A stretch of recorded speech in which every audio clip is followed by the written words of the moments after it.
coisa para falar, mas hoje aí na parte da manhã o martelo foi batido, né, na venda do Marcos Leonardo por 18 milhões de euros. O Santos recebe esses 18 milhões de euros pelos 70% que tem direito do jogador. Tem também a informação agora à noite do pessoal do UOL, do André Hernan, da venda do goleiro John, concretizada também ao Botafogo, né? O John que está no Valladolid, mas pertence ao Santos. E ao longo do programa também eu falo aí sobre Lucas Braga, Morelos e Mendonça.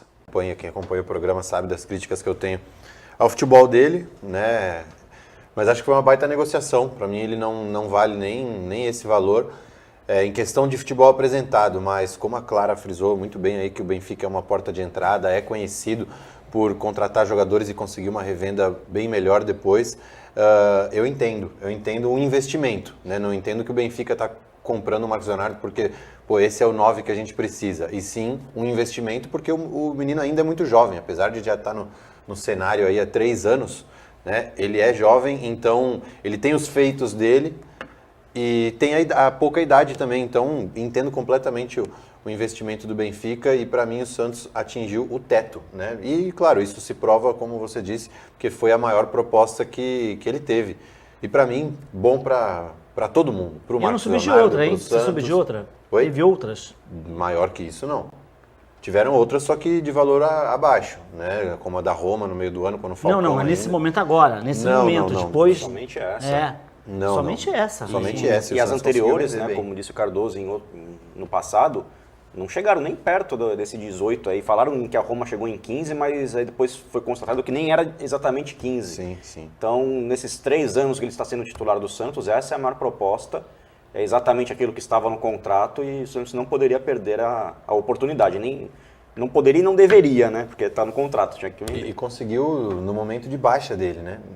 No momento de mais baixa de todos dele pelo Santos, né? Então, o que é estranho, né? Quando ele estava em alta, lá no meio do ano, teve o Mundial Sub-20, ele estava com uma sequência até que interessante de gols, não chegava a proposta de jeito nenhum. Segundo semestre que ele começou bem, mas depois caiu demais, parou de fazer gols. Os últimos 11, 12 jogos do Santos ele fez só um gol. Perdeu posição titular. Perdeu posição titular, teve alguns casos de indisciplina, né? Não foi só um isolado, e nesse momento o Santos conseguiu essa proposta, então sensacional para o clube e que vá com Deus e que tenha uma ótima carreira. Eu já estava pensando até que o Santos teria dificuldade de conseguir, ia ter que talvez negociar com o mercado nacional, pensar em alguma coisa do tipo, porque vai chegando janeiro, ele é um jogador que todo mundo imaginava que teria propostas, né?